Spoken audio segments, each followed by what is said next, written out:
যেখানে সেখানে লেখা আছে যে 15 আগস্ট কালো দিবস। বেটা কিসের কালো দিবস? হ্যাঁ, একজন মুসলমান মারা গেছে, আর একজন মুসলমান শোক পালন করবে 3 দিন। একজন মহিলার স্বামী মারা গেছে, শোক পালন করবে 4 মাস 10 দিন। এই তো মুসলমানের কাজ শেষ। 40 বছর পরে শোক পালন মানে? বলেন কি আপনি?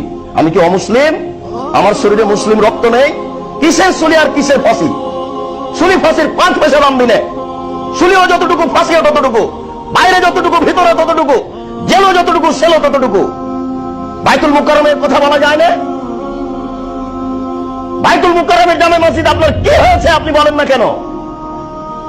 বাংলাদেশের জাতীয় মসজিদে সরকারের বেতন ভক্ষণ করা হয়, নির্দ্বিধায় বলতে হবে কিসের সুলি কিসের ফাঁসি। এমন কোন মানুষ কিয়ামত পর্যন্ত জন্ম নেবে না কোন আলেম যে প্রমাণ করতে পারে যে আর একটা দিন শোক পালন করতে হবে, চতুর্থ দিন শোক পালন করতে হবে, এরকম প্রমাণ কিয়ামত পর্যন্ত হবে না। তুমি পালন করছো কেন?